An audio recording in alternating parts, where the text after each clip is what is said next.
The scent of lilies was a poison I couldn't escape, thick and cloying in the cathedral air like the perfume at a wake. My fingers trembled around the bouquet of white peonies borrowed, like everything else I wore today, as the organ music swelled for a groom who would never appear.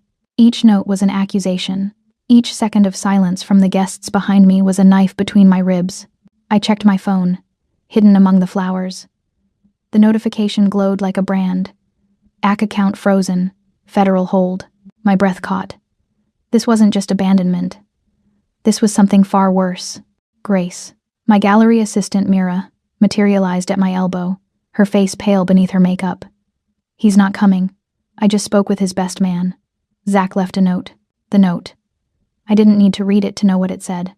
I'd known the moment I'd walked into the cathedral and felt the wrongness in the air. The way the light through the stained glass seemed too sharp, too accusing. The way the guests, mostly Zach's colleagues from the auction houses, collectors I'd authenticated pieces for, gallery owners who'd sneered at my scholarship kid background watched me with a mixture of pity and something else. Something that looked like fear. Whispers erupted like wildfire through the pews. I caught fragments. The FBI outside. They say she was forging. Millions in stolen art. My corset felt like it was crushing my lungs. The cathedral's vaulted ceiling stretched above me, endless and suffocating. I'd restored frescoes in churches like this. Spent hours on scaffolding studying brushstrokes that were centuries old. And now I couldn't even look up without feeling like the angels in the painted clouds were judging me. Miss Leonard. A voice, official and cold, cut through my spiral.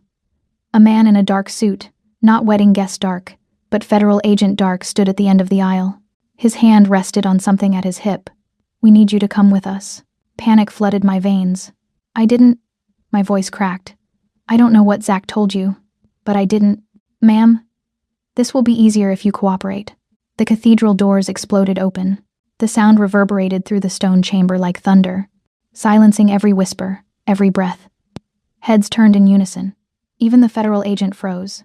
He entered like a shadow given form, tall, broad-shouldered, flanked by two men whose suits were so precisely tailored they might as well have been armor. But it was the man in the center who commanded every eye in the room. His suit was charcoal gray, the kind of fabric that whispered of obscene wealth, and his dark hair was swept back from a face that belonged on a Renaissance sculpture. All sharp angles and aristocratic beauty, but it was his neck that made my stomach drop. Beneath the crisp collar of his dress shirt, black ink curled upward, the tail of something larger, something deliberately displayed. A serpent, or a dragon, the tattoo of the Kangpei, the Korean organized crime syndicates I'd read about in art theft reports. He walked down the aisle with the unhurried confidence of a man who'd never been told no. His gaze swept over the crowd, collectors, agents, my terrified assistant before settling on me. Dark eyes, unreadable, consuming. I felt pinned in place. A butterfly under glass. His guards fanned out, positioning themselves at strategic points throughout the cathedral with practiced efficiency. One of them murmured something into a radio. The federal agent's hand moved away from his weapon, and something in his posture shifted from aggressive to wary. Gracie Leonard. The stranger's voice was low, resonant, with the barest trace of an accent that turned my name into something almost dangerous. He stopped 3 feet from me, close enough that I could detect the scent of his cologne cedarwood and something darker, something that made my pulse spike. I managed a nod, my voice trapped somewhere in my constricting throat. My name is Kong Ye-jun. He said it as though I should recognize it.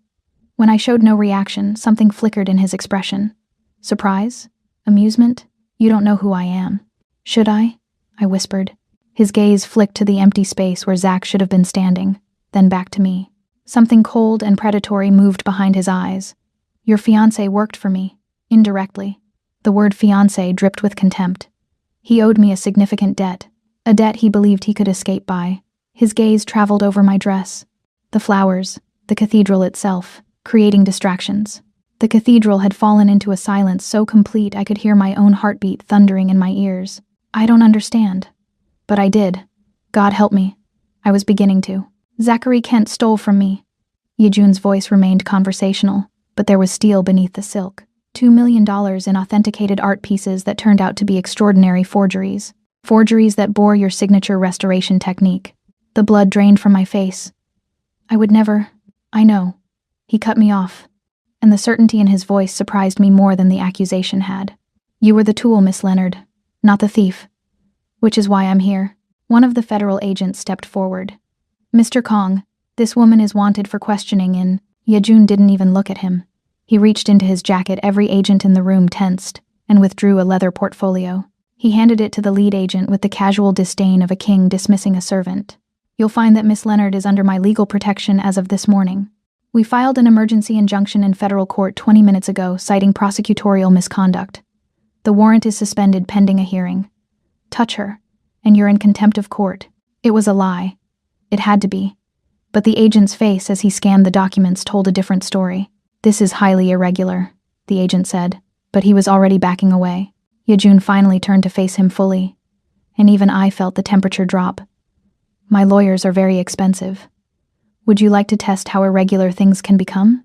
The agents retreated toward the side exit. Not a full withdrawal, but a tactical pause. They'd be back. We both knew it. Yejun turned back to me, and I was struck again by the intensity of his focus. It felt like being seen for the first time in my life. Every flaw, every fear, every desperate hope laid bare beneath that dark gaze. Your fiancé isn't coming, Miss Leonard. His voice softened fractionally, though not with pity, with something far more dangerous. Understanding. He was never going to marry you. This ceremony was theater, a distraction while he caught a flight to Singapore with my money and left you holding the brush that painted the forgeries. The bouquet slipped from my numb fingers. White petals scattered across the marble like snow on a grave. The debt remains, Yejun continued, his eyes never leaving mine. $2 million, plus interest, plus the insult of believing I wouldn't notice. He paused, and when he spoke again, his voice carried through the entire cathedral. Your fiancé made you collateral in a game you didn't know you were playing. I don't have that kind of money, I managed. I don't have any money. I'm an art historian, not. I know exactly who you are, Gracie Leonard. The way he said my name sent heat racing up my spine despite the fear coiling in my gut. I know about your scholarship to Columbia. I know about your groundbreaking work on Renaissance underpainting techniques.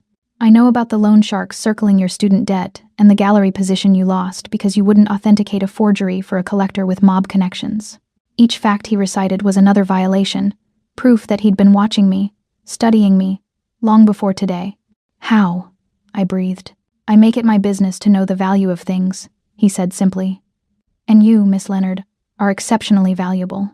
One of his guards approached, murmuring something in rapid Korean. Yejun nodded once, then returned his attention to me. We don't have much time. The federal agents are calling for backup, and their patience with my diplomatic fiction is wearing thin. Then what do you want from me? The words came out sharper than I intended, panic and anger finally finding a voice. Kang Yejun smiled. It was not a comforting expression. I want you to marry me instead. The world tilted. I heard gasps from the remaining guests, heard Mira's shocked cry, heard the priest make a strangled sound of protest, but all I could focus on was the man in front of me, whose expression remained utterly serious. You're insane, I whispered. Pragmatic, he corrected. Your fiancé left you to face federal charges for art fraud. The evidence against you is circumstantial but damning. You'll spend years fighting it, even if you win. Your career will be destroyed. Your reputation, gone. He stepped closer, and I caught the scent of cedar again, mixed with something else, danger and dark promises. Or you can marry me, right now, in front of all these witnesses, and the debt is erased. Why? I choked out. Why would you possibly? Because Zachary Kent made a critical error. Yejun's voice dropped lower, intimate enough that only I could hear. He assumed you were just another pretty face with talented hands, but I've watched you work, Miss Leonard. I've seen you identify a Caravaggio from a single brushstroke photograph. I've read your thesis on authenticating pigment degradation in works falsely attributed to the Flemish masters. His gaze held mine, and I felt the weight of everything unsaid pressing between us. You're not collateral. You're the prize he was too stupid to value. My heart hammered against my ribs. This couldn't be real. This didn't happen in real life. Mafia bosses didn't walk into cathedrals and propose marriage to women they'd never met, except he had met me. Or at least, he'd been watching me. For how long? And if I say no? I asked, though I already knew the answer. Something cold and final settled over Yejun's features. Then I collect the debt through other channels. Your ex-fiancé has family, assets. They'll pay for his theft. He glanced toward the pews, where an elderly couple sat frozen in horror. Zach's parents, who'd always treated me with distant politeness. They're innocent in this, of course. But business is business. The threat wasn't even veiled. It was laid out like a contract, clear and merciless. "You're a monster," I breathed. "Yes," he agreed without hesitation. "But I'm a monster offering you a choice, which is more than your fiancé did. Welcome back, my survivors and shadow keepers.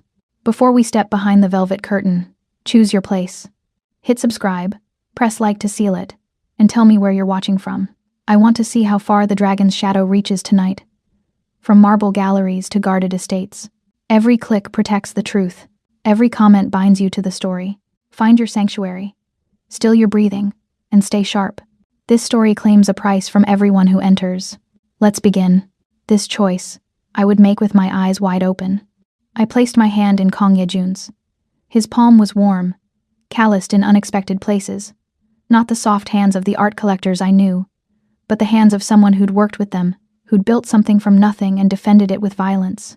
His fingers closed around mine with a certainty that made my breath hitch. Not from fear, but from something far more dangerous. Recognition, as if my body understood what my mind refused to accept. This man was going to change everything. "Yes," I said, the word barely audible over the rushing in my ears. "I'll marry you." The cathedral erupted. Mira's gasp. The priest stuttered protest. The federal agents moving forward, then stopping as Yejun's men shifted into defensive positions. But Yejun never looked away from me. His dark eyes held mine with an intensity that felt like a brand, marking me as his in ways that had nothing to do with the ceremony about to unfold. "Efficient," Yejun called out, his voice carrying through the chaos with effortless command. An elderly Korean man emerged from the shadows near the sacristy, dressed in traditional robes, carrying what looked like official documents. "We'll need witnesses." Two of Yejun's guards stepped forward without hesitation. The priest of Street Patrick stood frozen, clearly torn between his duty and his terror. Yejun didn't force him. He simply waited, and the weight of that waiting was more compelling than any threat. The ceremony lasted less than 5 minutes. The officiant spoke in Korean, then English, his voice steady and formal. I repeated words I barely heard. My entire awareness focused on the man beside me whose thumb traced small, hypnotic circles against my pulse point. Was he feeling how fast my heart raced? Did he know that beneath the fear and anger, something else was stirring, something that had no business existing in this moment of forced vows and federal surveillance? When the officiant pronounced us married, Yejun lifted my hand to his lips. The kiss he pressed to my knuckles was brief, almost chaste, but his eyes promised things that made heat pool low in my belly despite everything. "Mrs. Kong," he murmured, and the name sounded like acclaiming. The federal agents approached as we signed the documents. The lead agent's face was tight with barely controlled fury. "This doesn't change anything. We still have questions. Then you may direct them to my attorneys." Yejun produced a business card, with the casual elegance of a man who'd done this 1,000 times. "My wife will not be speaking to you without counsel present." My wife. The words should have felt like chains.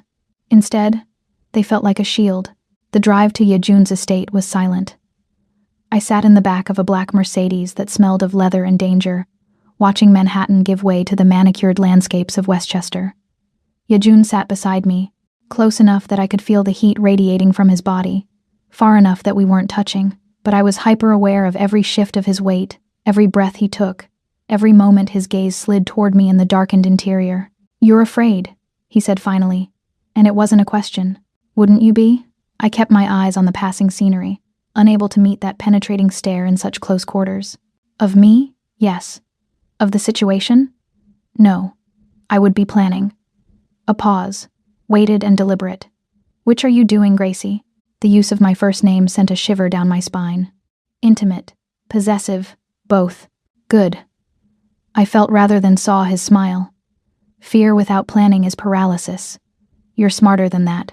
We passed through iron gates that rose like the entrance to another world. The estate sprawled before us, a mansion that belonged in a Gothic novel, all stone and shadows and tall windows that glinted in the fading light, gardens stretched in geometric perfection. A fountain caught the last rays of sun, water turning to liquid gold. It was beautiful in the way a trap could be beautiful. Meticulously designed, inescapable. The car stopped beneath a portico. Yejun's door opened immediately, his guards moving with synchronized precision. He stepped out, then turned back, extending his hand to me. I hesitated. Once I stepped out of this car, once I crossed the threshold of his home, There would be no going back. His hand remained steady. Waiting. Always waiting, never forcing, which somehow made it impossible to refuse. I took his hand and let him guide me into my new prison. The interior of the mansion stole what little breath I had left. Marble floors stretched endlessly, veined with gold that caught the light from crystal chandeliers.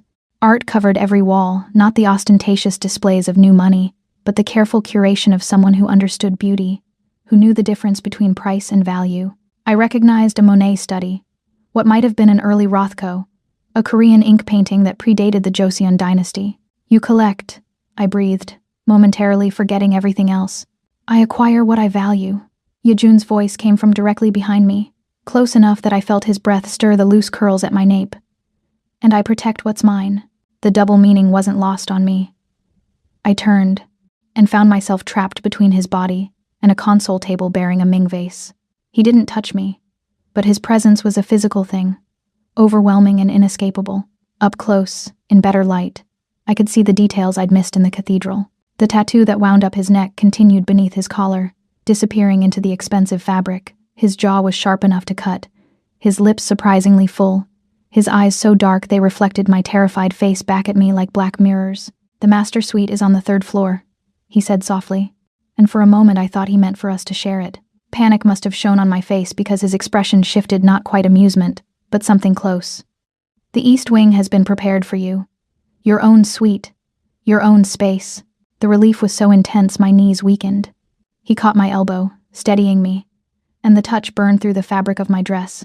"I may be a monster, Gracie, but I'm not that kind of monster." His thumb brushed the inside of my elbow, finding the pulse point there, and I knew he felt the way it jumped at his touch. "You'll come to me when you're ready, not before. And if I'm never ready?"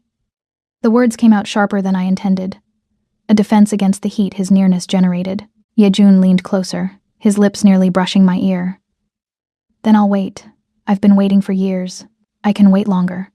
He pulled back, releasing me, and the sudden absence of his touch felt like loss. "But Gracie, you will be ready. Sooner than you think." A woman appeared, middle-aged, Korean, dressed in elegant black. Yejun spoke to her in rapid Korean, and she bowed before turning to me with a warm smile that seemed genuine despite the circumstances. "Mrs. Kong, I'm Hana. I manage the household. Please let me show you to your rooms." I followed her up a sweeping staircase, acutely aware of Yejun's gaze tracking my ascent. When I finally dared to glance back, he stood at the base of the stairs, hands in his pockets, watching me with an expression I couldn't decipher. Hunger, perhaps. Or patience. Or both. The East Wing was a revelation. My suite wasn't a room. It was an apartment unto itself. A bedroom with a 4-poster bed dressed in silk. A sitting room with floor-to-ceiling windows overlooking the gardens. A bathroom with a soaking tub carved from a single piece of marble. And my breath caught a study filled with art books, conservation equipment, and a drafting table positioned to catch the northern light. "Mr. Kong had this prepared for you," Hana said gently, watching my reaction. "He hoped you would be comfortable." Comfortable. I was standing in a gilded cage that had been designed specifically for me, with bars made of beauty and consideration. It should have felt more suffocating than the cathedral. Instead, it felt like being seen in a way Zach never had, not in 3 years together. After Hana left, I sank onto the bed and let myself shake. The adrenaline was finally crashing, leaving me hollow and raw. I'd married a stranger, a criminal, a man who'd been watching me for reasons I didn't understand. I should have been planning my escape, figuring out how to get word to the authorities, something. Instead, I found myself thinking about the way his thumb had traced my pulse, the promise in his voice when he said I'd come to him when I was ready, the hunger in his eyes that made me feel like prey and prize all at once. A soft knock interrupted my spiral. I opened the door to find Yejun standing in the hallway, still in his wedding suit, holding 2 crystal tumblers of amber liquid. "You look like you need this," he said, offering me one. I took it because my hands needed something to hold that wasn't the doorframe I was currently gripping like a lifeline. The scotch burned going down, sharp and smoky and grounding. "I need to know something," I said, the alcohol giving me courage. "This marriage. When the FBI investigation is over, when your debt is settled, can I annul it?" Something flickered in Yejun's expression, disappointment, perhaps, or amusement at my naivety. He stepped into my room without invitation, moving to the window that overlooked his domain. The fading light painted him in shades of gold and shadow, turning him into something almost otherworldly. "No," he said simply. My heart stuttered. "What do you mean, no?" "I mean, the wedding Zach arranged was never real, Gracie." He turned to face me, and the weight of his revelation pressed against my chest like a physical thing. "The priest was an actor. The license was never filed. Zach wanted you arrested at the altar, maximum humiliation, maximum distraction, while he caught a flight to Singapore. You were never supposed to actually become his wife." The scotch glass slipped from my numb fingers. Yejun caught it before it hit the floor, moving with inhuman speed, and suddenly he was close again, too close, his hand on my wrist to steady me. "But you..." I couldn't finish the sentence. "I brought a real officiant, filed real paperwork. Our marriage is the only legal thing that happened in that cathedral today." His grip on my wrist tightened fractionally, not painful but inescapable. "You're not his discarded bride, Gracie. You're my wife. Legally, binding, real." The room spun. Everything I'd thought I understood shifted beneath my feet. Zach hadn't just left me. He'd orchestrated an elaborate fiction designed to destroy me while he escaped. And Yejun had what? Saved me? Claimed me? Both? "Why?" The word came out broken. "Why would you do this?" Yejun released my wrist, but his hand didn't move away. Instead, his fingers traced the delicate bones there, mapping me with a thoroughness that made my skin burn. "Because you were always meant to be mine. Zach was just an obstacle I should have removed sooner." "You're insane," I whispered, but I didn't pull away from his touch. "Yes," he agreed, his voice dropping to something dark and velvet. "But so are you, Gracie. You just don't know it yet." He stepped back, giving me space I wasn't sure I wanted anymore. "Rest. Tomorrow, we begin unraveling the web Zach built around you. Tonight, you're safe." He left, closing the door with a soft click that sounded like a promise and a threat all at once.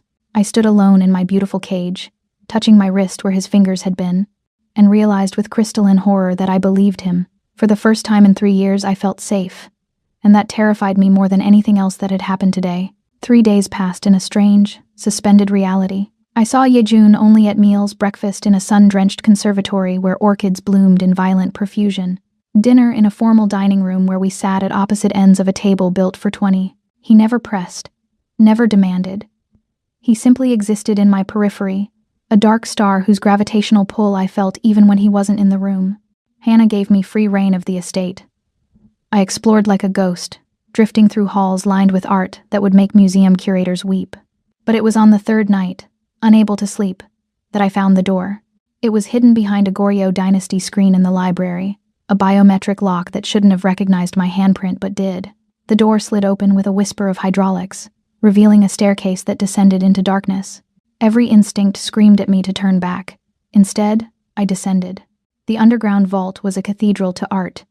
Climate-controlled perfection, museum-grade lighting that flickered on as I entered. And there, centered on the far wall like an accusation, hung a painting I knew intimately because I'd spent 6 months restoring it. The Penitent Magdalene, attributed to a minor Caravaggio follower, except the painting I'd worked on had been in a private collection in Boston, unremarkable except for the unusual pigment degradation in the background. I approached it with trembling hands, my conservator's eye cataloging every detail. The brushwork was too confident for a follower, the chiaroscuro too masterful, the flesh tones too luminous. This wasn't a follower's work. This was Caravaggio himself, and I'd missed it. No worse. I'd cleaned away centuries of overpainting and protective varnish, revealing the master's hand beneath, and I'd never realized what I was uncovering because Zach had fed me a narrative about provenance and attribution that I'd believed without question. "It's beautiful, isn't it?" I spun. Yejun stood at the base of the stairs, dressed in black training clothes that clung to his frame, his hair damp as if he'd just finished a workout. The tattoos I'd only glimpsed before were fully visible, now a dragon that wound from his neck across his shoulder and down his arm, rendered in traditional Korean style with scales so detailed they seemed to move in the low light. I started, but he waved away my protest. "I gave you access. I wanted you to find this." He moved toward me with that predatory grace I was beginning to recognize, stopping close enough that I could smell the clean scent of his soap beneath the faint musk of exertion. "Tell me what you see." "I see a Caravaggio that shouldn't exist." My voice shook with anger and awe in equal measure. "I see a painting that I restored without knowing what it was. I see evidence that Zach played me for a fool." "You weren't a fool, Gracie. You were brilliant. Yejun gestured to the painting. You revealed this masterpiece with such care, such precision, that even experts examining the restoration work found nothing suspicious. You made the fake documentation believable because the work itself was flawless. The praise felt like acid. So I'm complicit. You're a victim. His voice hardened. And I'm going to help you understand exactly how you were used. He led me deeper into the vault, past the Caravaggio, past a Vermeer I'd also restored, past 3 more paintings I recognized from my time with Zach. Each one was a revelation. Each one proof that I'd been blind to my own genius because I'd trusted the wrong man. He wasn't stealing fakes and selling them as real, I said slowly, the pattern emerging. He was stealing real masterpieces, having me clean them, and then swapping them for the fakes. Yes. Yejun stopped before a Raphael sketch that made my knees weak. The collectors he sold to myself included were receiving museum-quality forgeries while the real pieces went to a buyer in the Middle East who doesn't care about provenance. How much? I asked, though I wasn't sure I wanted to know. Conservatively, 200 million over 3 years. The number was so absurd it didn't feel real. I'd been working 60-hour weeks in a cramped studio, living on ramen and student loan deferments, while Zach used my hands to steal a fortune. There's more. Yejun pulled out his phone, swiping through images before handing it to me. This was taken 2 weeks before your wedding. The photo showed my apartment building the walk-up in Queens I could barely afford. A woman was letting Zach into the service entrance. A woman with my sister's face. The phone slipped from my numb hands.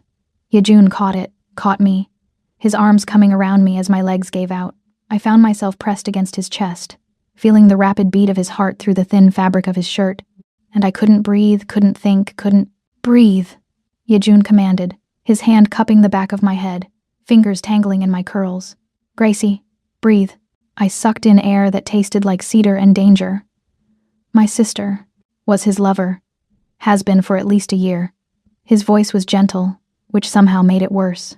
She helped him plant evidence in your apartment, forged emails in your name, created a paper trail that made you look like the mastermind. The betrayal was a physical thing, tearing through me with claws. Not Zach, I'd mourned him already, mourned the illusion of him. But my sister. My only family. The person who was supposed to stand beside me. I broke. The tears came violent and ugly. The kind of crying that had no dignity. Only raw pain. And Yejun held me through it.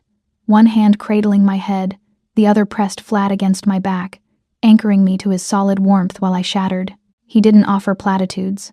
Didn't tell me it would be okay. He simply held me in an underground vault, surrounded by stolen masterpieces, while I wept for the family I'd lost, and the innocence I'd never get back. When the tears finally subsided, leaving me hollow and exhausted, I became aware of our position.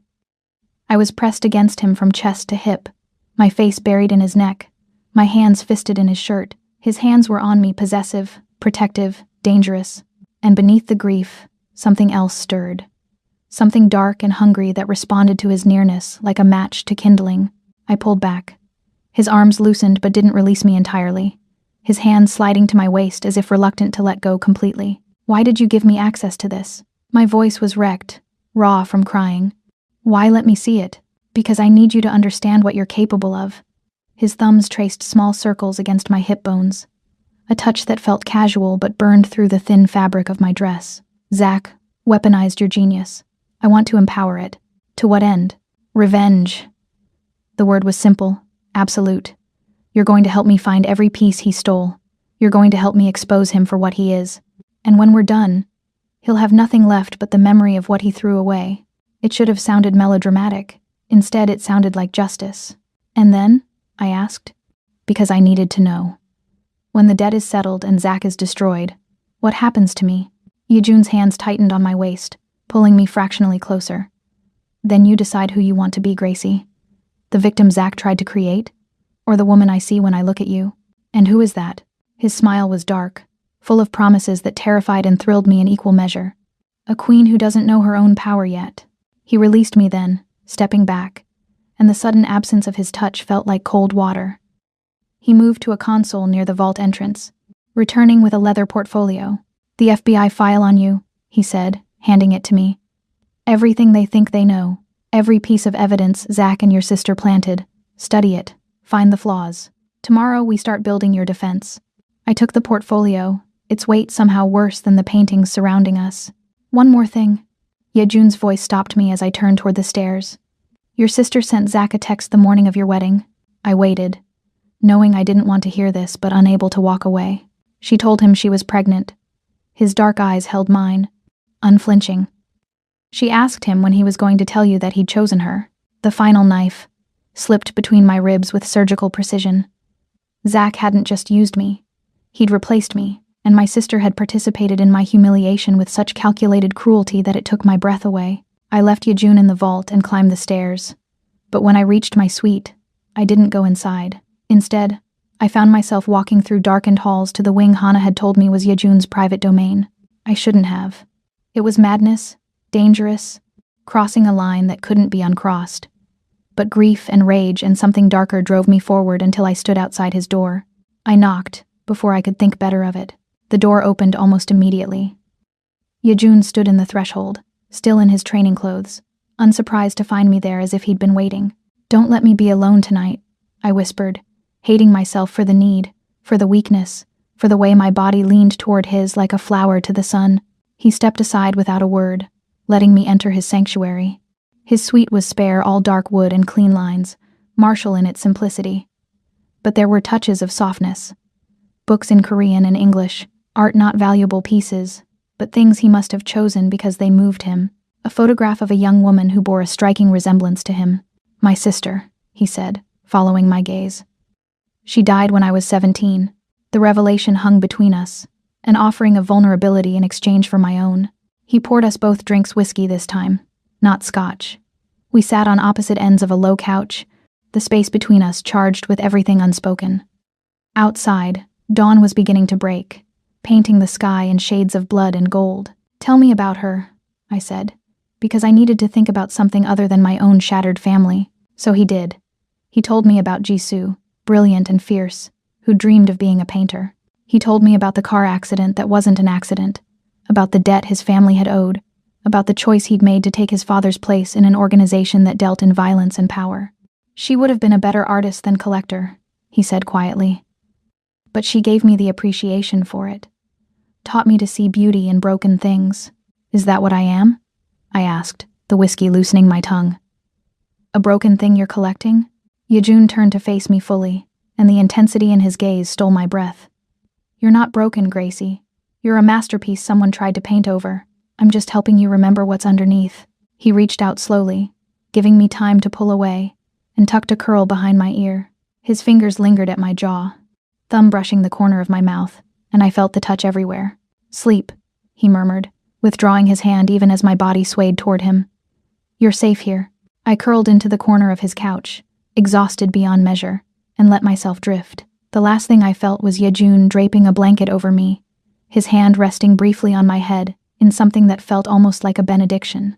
When I woke, sunlight streamed through his windows, and Yejun was gone. But there was a note on the coffee table in elegant script. The truth is a weapon. Learn to wield it. 2 weeks bled into 3, and the estate became less a prison and more a fortress where I was learning to be someone new. Someone harder. Someone who understood that survival sometimes looked like sitting across from a Mafia boss at dinner and debating the attribution of a contested Tishin with the passion of a scholar and the precision of a warrior. Yejun was teaching me, though not in ways I'd expected. He showed me his operation, not the violence, but the infrastructure. The legitimate art acquisition firm that masked his more illicit dealings. The network of forgers, authenticators, and collectors who existed in the gray spaces between legal and criminal. He was preparing me to understand the world I'd been moving through blindly, giving me the knowledge Zach had deliberately withheld. And with every lesson, every conversation, every moment we spent in the same room, the tension between us grew. It was there in the way his hand would brush mine when passing documents, in the way his gaze would linger on the curve of my neck when he thought I wasn't looking, in the charged silence that fell when we were alone in his study late at night, ostensibly working but hyper-aware of every breath, every movement, every particle of space between us. I told myself it was just proximity, just the intensity of the situation, just my body's confused response to danger and protection existing in the same man. I was lying. The truth revealed itself on a Thursday night when I couldn't sleep. I'd been dreaming of Zach, of my sister, of standing in that cathedral while everyone watched me crumble. I woke gasping, tangled in silk sheets, and knew I couldn't be alone. I found myself in Yejun's study, where a light still burned despite the late hour. He sat behind his desk, reading glasses perched on his nose, surrounded by financial documents. The domesticity of the image struck me, this dangerous man doing mundane paperwork, looking almost vulnerable in the lamplight. He glanced up when I entered, and something shifted in his expression. Concern? Yes, but also hunger barely leashed. Can't sleep? His voice was rough, suggesting he'd been reading for hours. Bad dreams. I moved to the shelves lining his walls, running my fingers over book spines without really seeing them. I keep thinking about that day, about how stupid I was. You weren't stupid. The scrape of his chair, footsteps behind me. You were trusting. There's a difference. Is there? I turned to face him and found him closer than I expected. Close enough to see the faint shadows under his eyes, the tension in his jaw. Trust without verification is just stupidity by another name. Then what do you call this? His hand rose, hovering near my face without touching. You're standing alone with me in the middle of the night. You've been in my home for weeks. You've let me feed you, shelter you, touch you. His fingers finally made contact, tracing my cheekbone with devastating gentleness. Is that trust or stupidity? I don't know, I admitted, my voice barely a whisper. I don't know anything anymore. Yes, you do. His thumb brushed the corner of my mouth, and I felt the touch like lightning through my nervous system. You know I won't hurt you. You know I see you in ways Zach never did. You know, when you look at me like that, it takes every ounce of control I have not to. He cut himself off, jaw clenching, hand falling away. Not to what? The question escaped before I could stop it, reckless and wanting. Not to show you exactly how thoroughly you've undone me. His eyes blazed. Not to make you forget every touch that came before mine. Not to prove that you were always meant to be exactly where you are in my home, under my protection, close enough to ruin us both. The confession hung between us, raw and dangerous.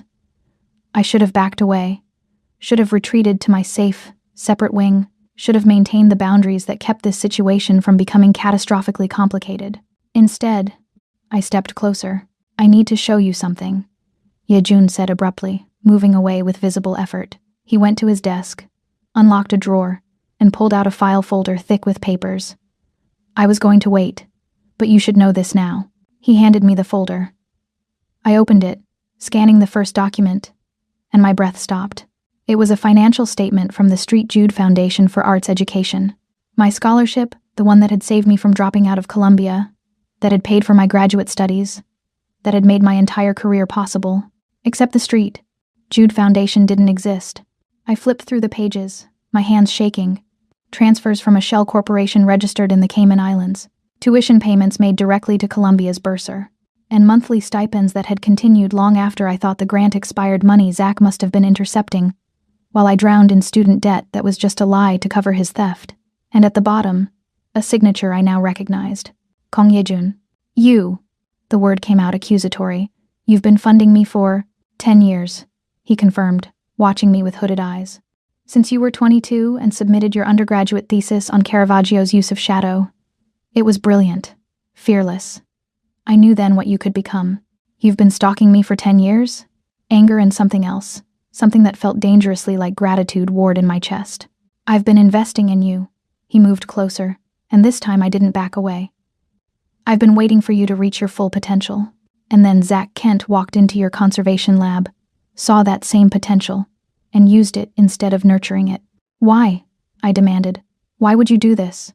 Invest in a stranger, wait years, watch me from the shadows. Yejun's hand rose to my face again, cupping my jaw, tilting my head back to meet his gaze. Because the first time I saw your work, it felt like recognition, like finding something I'd been missing without knowing it was gone.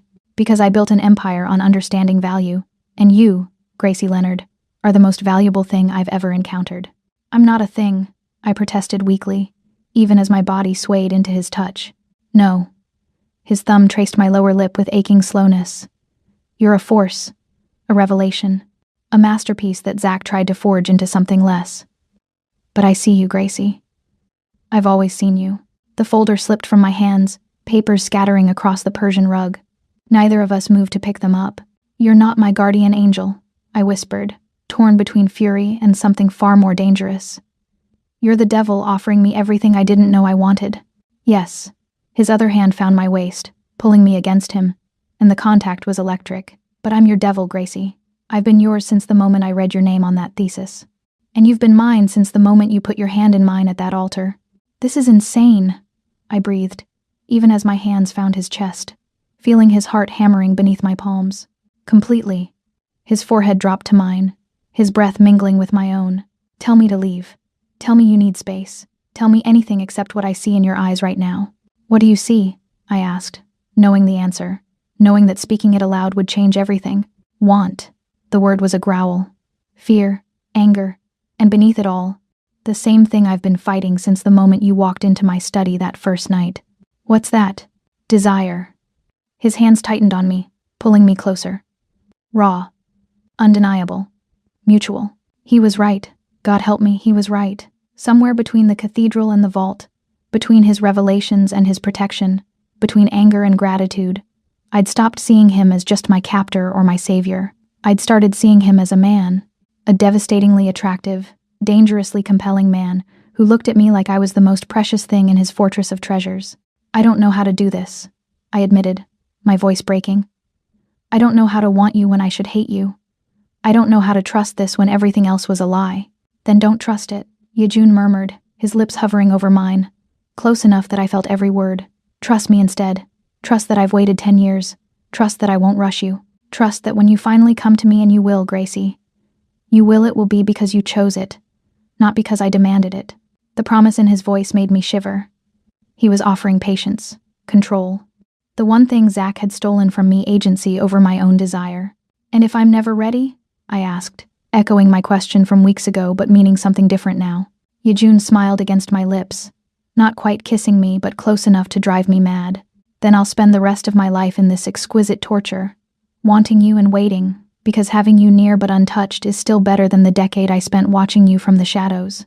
He pulled back then, releasing me even though I could see the cost of it in the tension of his shoulders, the clench of his jaw, the way his hands curled into fists at his sides. Go to bed, Gracie. His voice was strained. Before I forget, I'm trying to be honorable. I fled, not because I was afraid of him, but because I was terrified of myself, of the part of me that wanted to close the distance between us, and see what would happen if I stopped running from this impossible attraction. But as I lay alone in my bed, staring at the ceiling, I knew the truth. Yejun wasn't my captor. He wasn't even really my savior. He was something far more dangerous. He was the one person who'd ever seen me completely and wanted me anyway, who'd invested in me before I could prove my worth, who'd waited years for me to become who I was meant to be, and that was the most seductive thing of all. Morning brought clarity of a different kind. I woke to find a note slipped under my door, Yejun's elegant script directing me to the conservatory. The mansion's glass and steel addition had been transformed overnight into something that stole my breath. A restoration lab, professional grade. Conservation tables positioned for optimal natural light. Microscopes and spectroscopy equipment that belonged in museum settings. Pigment libraries organized with obsessive precision. Climate controls calibrated to archival standards. Everything I'd ever needed in my cramped studio in Manhattan, multiplied tenfold. Use your rage. Yejun's voice came from behind me.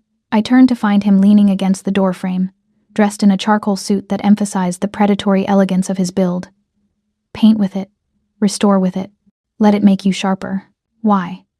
I moved to the conservation table, running my hands over its smooth surface. What do you want me to do? Find what we missed. He gestured to a painting covered with protective cloth in the corner. The last piece you restored for Zach. The one you finished 2 days before the wedding. My hands trembled as I pulled back the cloth. The painting was small, barely 2 feet square, a still life attributed to a minor Dutch master. Flowers in a glass vase, technically proficient but unremarkable. I'd spent 6 weeks on it, carefully removing the yellowed varnish and overpaint, stabilizing the canvas, retouching minor losses. Standard work, nothing extraordinary. What am I looking for? I asked, though my trained eye was already cataloging every brushstroke, every crack in the aged paint. Zach was obsessed with this piece. Yejun moved to stand beside me, close enough that his arm brushed mine. He called you 17 times during the restoration. He visited your studio 9 times more than any other piece. And 2 days after you finished it, he put it in a secure storage unit instead of delivering it to the buyer. Obsession. Zach had never been obsessive about the art itself, only about the money it represented. So why this piece? I positioned the painting under the microscope. examining the surface at high magnification. The varnish removal had been perfect. I could see that even now. The original pigments were vibrant, the brushwork confident. But there, in the lower right corner, something caught my attention. A pattern in the brushstrokes that seemed almost deliberate. "Bring me the UV lamp," I murmured, too focused to register Yejun's immediate compliance. Under ultraviolet light, certain pigments fluoresced in distinctive ways. It was a standard authentication technique, but also, the pattern blazed under UV. Not random brushstrokes, not the natural movement of an artist's hand. A code, written in cadmium yellow pigment that glowed brilliant green under black light. Oh my God. My hands flew over the keyboard of the spectroscopy computer, pulling up references. This isn't a restoration technique. This is mine. Explain. Yejun's voice was sharp, focused. In graduate school, I developed a method for invisible watermarking. The memory came rushing back my thesis. The breakthrough that had almost gotten me expelled for being too unconventional, using specific pigments that fluoresce under UV in patterns that can be read as binary code. It was theoretical, a way to prove authentication without damaging the work. I never actually implemented it because the art world thought it was too invasive, but you used it. It wasn't a question. No, I stopped, memory flooding back. Zach asked me about it. During our second month together, he said it was brilliant, that I should write it up for publication. I told him the formula, showed him my notes. Betrayal cut fresh and deep. He gave me underpainting texture maps to follow for structural integrity. I thought I was applying a stabilizing grid. I was painting data. "Show me the pattern," Yejun demanded, pulling out his phone. I photographed the UV illuminated section, my hands shaking with rage and realization. Yejun forwarded it to someone, his expression grim. 3 minutes later, his phone rang. The conversation was in Korean, rapid and intense. When he hung up, his eyes blazed with something between fury and triumph. "It's a cryptocurrency wallet passkey," he said. 64-character hexadecimal string, encrypted in your brushstroke pattern. My tech team estimates Zach has been using this method to store access codes for offshore accounts. The implications crashed over me. Every painting I'd restored for the past 3 years potentially contained keys to Zach's stolen fortune. He'd turned my technique, my intellectual property, my innovation into his personal encryption system. "How much?" I asked, though I was afraid of the answer. "The wallet this particular key unlocks?" Yejun's voice was deadly quiet. $23 million. The number didn't feel real. None of this felt real. I'd been living in poverty, eating ramen, worrying about student loans, while my ex-fiancé used my genius to hide a fortune that could have bought a small country. There's something else. Yejun's lieutenant, a lean, dangerous man named Min, entered the conservatory with a tablet. "We found it in Zach's corporate documents. You need to see this." The document was an insurance policy. Key person life insurance, the kind companies took out on essential employees. It wasn't about the money, Gracie. The payout was just to make it look like a robbery gone wrong. He wanted you erased, so you couldn't testify. The insured person was me. I read the clauses, my vision narrowing.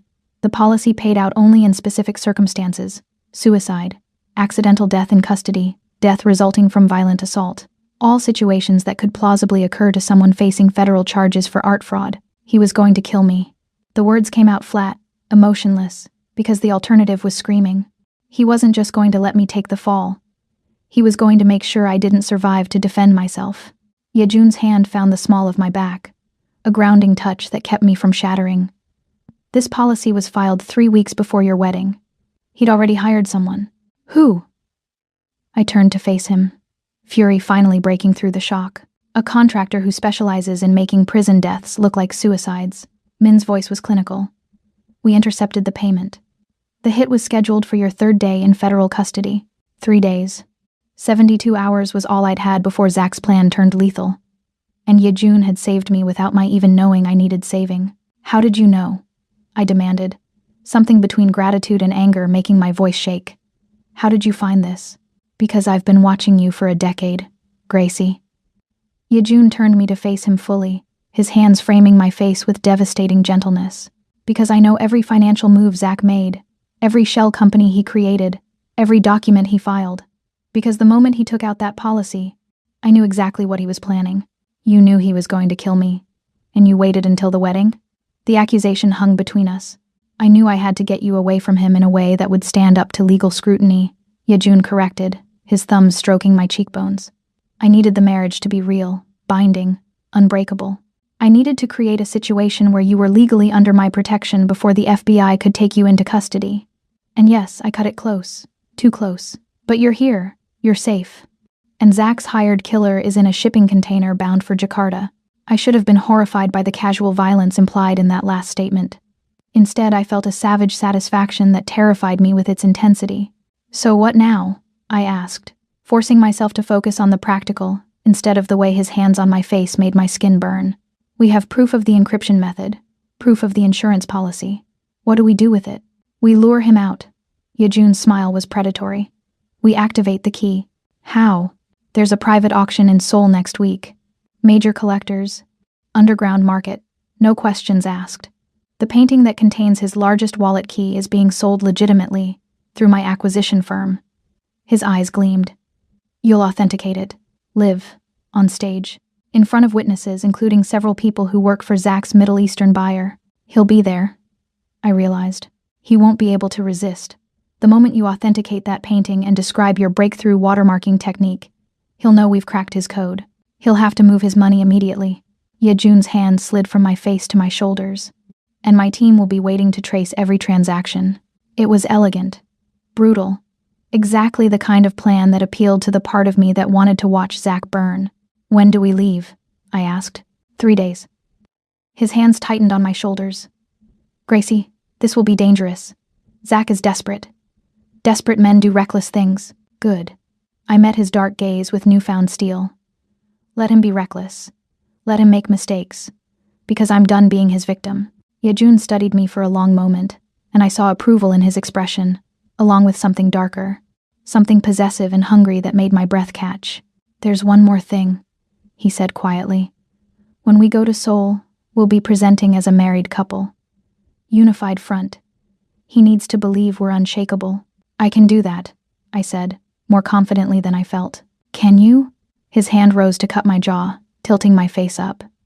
Can you stand beside me in front of hundreds of people and make them believe you chose this? Chose me? The question held layers of meaning. Was he asking about the mission? Or something more personal? I did choose this, I said slowly, surprising myself with the truth of it. Maybe not at first.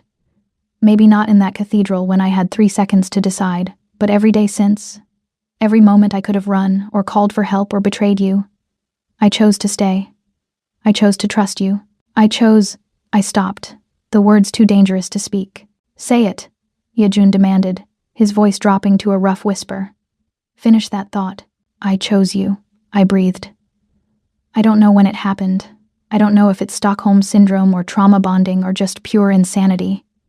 But somewhere between the vault and the study, between your confessions and your patience, I stopped pretending this was just survival strategy.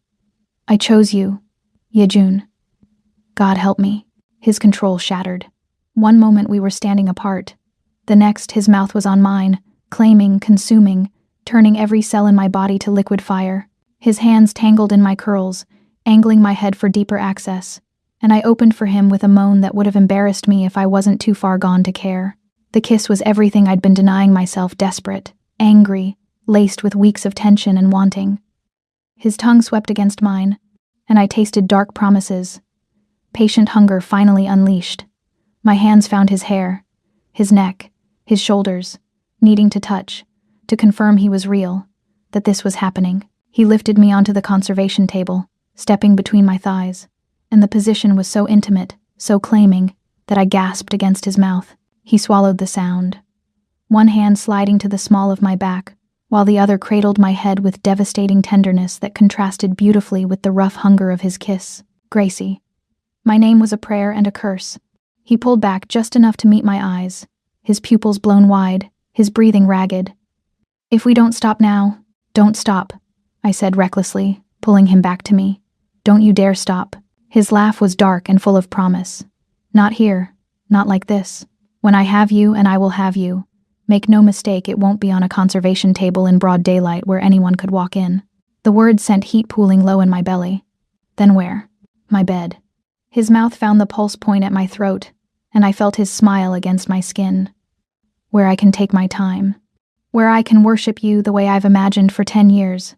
Where the only sound is your pleasure, and the only name on your lips is mine. I shuddered, desire and anticipation warring with residual fear. I haven't not since Zach. I know. He lifted his head, meeting my eyes with fierce certainty. And when you're ready, we'll burn every memory of his touch away until you can't remember any hands but mine. The promise in his voice made me tremble. He stepped back, releasing me with visible effort, and I mourned the loss of his heat. Soul, he said, his voice rough. After Soul, when Zach is finished and you're free, ask me again. Ask you what? His smile was pure sin. To show you exactly what it means to be mine. He left me there, trembling and wanting, surrounded by art and possibility. And I knew with crystal clarity that everything was about to change. Soul was calling, vengeance was coming, and afterward, in the ruins of my old life, I would choose to step into the new one, not as collateral, not as victim, but as the Queen Kong Ye-jun had always seen when he looked at me. The private jet cut through darkness like a blade through silk, Soul glittering beneath us like scattered diamonds on black velvet. I pressed my forehead against the cool window, watching the city materialize, a sprawling creature of light and shadow that felt both foreign and strangely familiar. You're thinking too much. Ye-jun's voice came from across the cabin, low and intimate despite the space between us. He sat in shadow, only the amber glow of his scotch catching light. I can hear it from here. I'm thinking the appropriate amount for someone about to publicly authenticate stolen art in front of international criminals, I said, not turning from the window. My reflection ghosted over the cityscape below a woman in travel clothes who looked nothing like the terrified bride from 3 months ago. In the months since that cathedral, weeks of investigations, international travel, and carefully staged traps, I had learned how to weaponize patience. You're thinking about the kiss. My breath fogged the glass. He was right, damn him. I'd been replaying that moment in the conservatory on an endless loop. The taste of him, the way his control had shattered, the dark promise in his voice when he'd told me to ask him again after Soul. Arrogant, I murmured, finally turning to face him. His smile was a slash of white in the darkness. Accurate. The jet began its descent, and with it, the last of my hesitation fell away. This wasn't about fear anymore. This was about power mine, finally, to wield. The hotel suite overlooked the Han River, all floor-to-ceiling windows and minimalist luxury that screamed old money. Ye-jun's team had transformed the sitting room into a command center. Laptops, surveillance feeds, the organized chaos of a military operation disguised as a business trip. Min briefed us while I unpacked. The auction is invitation only. 300 guests, mostly legitimate collectors with a dozen black market buyers scattered in the mix. Zach's proxy will be there, a Korean-American art dealer named David Chang, who's been laundering pieces through Singapore. Security? Ye-jun asked, shrugging out of his jacket. The movement revealed the holster at his ribs, a reminder that this wasn't a game, heavy but manageable. The venue is neutral ground, the Jiangcheng family's territory. They've guaranteed safe passage for all attendees. Min's expression suggested he trusted that guarantee about as much as I trusted Zach's love letters. Then we'll have our own insurance. Ye-jun's gaze found mine across the room. Gracie authenticates on stage. The moment she confirms the piece and mentions her watermarking technique, Chang will alert Zach. Zach will panic and try to move the money. We'll be waiting. And if he doesn't take the bait? I asked. Unpacking the black dress, Ye-jun had selected a piece of strategic armor disguised as fashion. Then we moved to contingency. Ye-jun dismissed his team with a gesture, waiting until we were alone before continuing. But he'll take it. His ego won't let him walk away from the money, and his fear won't let him trust that we don't know more than we're showing. He moved to the window, scotch in hand, silhouetted against Seoul's electric night. For just a moment, the mask slipped not fear, but something closer to awe, like he was standing at the edge of something he didn't know how to survive. The tattoo at his neck was visible above his collar, the dragon's tail curling upward, a brand of belonging to something older and more dangerous than I fully understood. You should rest, he said without turning. Tomorrow will be long. Will you? I found myself asking, crossing to stand beside him. The city sprawled below us, endless and unknowable. No. His reflection in the glass met mine. I'll be watching the surveillance feeds, running scenarios, preparing for every variable. Control freak, is there another way to keep you alive? The question held weight beyond its words, an admission of something he hadn't quite said aloud. I turned to face him. close enough now that I could smell the cedar of his cologne mixing with the scotch. Is that what this is about? Keeping me alive? It's about keeping you. His hand rose, not quite touching my face but hovering there. A question written in the space between us. Everything else is just the method. The confession hung in the air, raw and unadorned. I should have stepped back. We should have maintained the distance that kept this professional, strategic. Instead, I leaned into his almost touch, my cheek finding his palm. After Seoul, I whispered, echoing his earlier promise. Ask me again after Seoul. His fingers curled against my skin, a tremor of restraint. Go to bed, Gracie. Before I forget, we have a war to win tomorrow. I went, but I felt his gaze tracking my retreat, heavy as a physical touch. The Shinsei gallery at night was a temple to wealth and shadow. Crystal chandeliers cast fractured light across marble floors. Illuminating faces I recognized from Interpol watch lists and Forbes magazines in equal measure. I stood in the preparation room, staring at my reflection in a full-length mirror, and barely recognized the woman looking back. The dress was black silk that moved like water, cut to suggest rather than reveal, with a neckline that framed the hollow of my throat where my pulse fluttered visibly. My curls were swept into an elaborate updo that exposed the length of my neck. Diamond earrings borrowed from Yejun's collection caught the light like stars. You look like vengeance, Hana said softly, adjusting the fall of the dress at my hips. Beautiful and terrible. Good. I turned from the mirror, reaching for the small clutch that held my notes and the microscope images. That's exactly what I'm going for. Yejun entered without knocking, and the air pressure in the room shifted. He wore a tuxedo that transformed him from dangerous to devastating, every line cut to emphasize the predatory elegance of his build. But it was his eyes that made my breath catch dark, consuming, tracking every detail of my appearance with an intensity that felt like being marked. Ready? His voice was rougher than usual, and I knew he was seeing not just the dress but what it represented: my choice to stand beside him, to weaponize my appearance the way he weaponized everything else. Ready, I confirmed, accepting the arm he offered. The gallery buzzed with controlled energy, the kind of barely leashed hunger that came with proximity to rare beauty and rarer opportunity.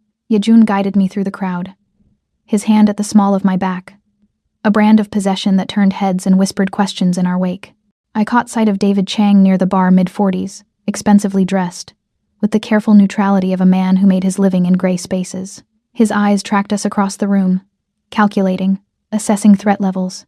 He's seen you, I murmured against Yejun's shoulder, the gesture appearing intimate to observers while allowing me to speak without being overheard. Good. Let him report back. Let Zach know exactly what he's facing. Yejun's hand splayed wider at my back, fingers pressing through silk to skin. You're not his victim anymore. You're my queen. The possessive pride in his voice made heat pool low in my stomach, dangerous and intoxicating. The auction began with lesser pieces testing the room's appetite, building tension. I stood backstage with the painting that would change everything, my heart a steady drumbeat of anticipation rather than fear. Through the gap in the curtains, I could see the crowd, see Chang's position near the exit, see Yejun's men positioned at strategic points throughout the space. Miss Leonard, the auction house director, appeared at my elbow, nervousness evident in his precise movements. You're on in 2 minutes. Remember, keep your authentication brief but thorough. These buyers are sophisticated, they'll know if you're hedging. I know exactly what they need to hear, I assured him, surprising myself with the steadiness of my voice. The stage lights were blinding, turning the audience into a sea of shadows punctuated by the gleam of jewelry and the red dots of recording devices. I positioned the painting on the easel, adjusted the lighting to showcase the brushwork, and felt the room lean forward with collective hunger. Good evening. My voice carried through the space, amplified and strangely powerful. I'm Dr. Grace Leonard, and I've been asked to authenticate this piece attributed to the Dutch Golden Age master Hendrik ter Bruggen. I began with the technical details: pigment analysis, canvas composition, the telltale signs of 17th century craftsmanship. The audience was rapt, but I wasn't speaking to them. I was speaking to one man, watching through Chang's phone, thousands of miles away. However, I continued, letting a small smile curve my lips. What makes this piece truly unique is a revolutionary authentication method I developed during my graduate research. I gestured to the microscope images projected behind me. Using specific fluorescent pigments visible only under UV light, I created a watermarking system that allows restorers to sign their work invisibly. The room erupted in murmurs. Chang's hand went to his phone. This particular piece bears my signature technique, a pattern that can be read as a 64-character hexadecimal string. I met Chang's eyes across the darkened gallery. Some might call it a key. I call it insurance that my work can never be falsely attributed. Chang was already moving toward the exit, phone pressed to his ear. Yejun's men didn't stop him. This was exactly what we wanted. I finished the authentication, confirmed the piece's provenance, and descended from the stage to thunderous applause. But I was tracking Chang's retreat, watching the dominoes begin to fall. Yejun materialized at my side, his hand finding mine with proprietary ease. "Brilliant," he murmured against my ear, the praise sending shivers down my spine. He took the bait. "Now what?" I asked. Even as Min appeared with a tablet showing financial transactions lighting up like fireworks. Zach's accounts draining in real time as he tried to move his money ahead of what he believed was our imminent discovery. "Now we hunt." Yejun's smile was predatory. "Chang is heading to a private room in the back. He thinks he's alerting his employer. Instead, he's leading us exactly where we need to go." We moved through the gallery with the casual elegance of guests enjoying the evening. But I felt the coiled tension in Yejun's body, the predator beneath the tuxedo preparing to strike.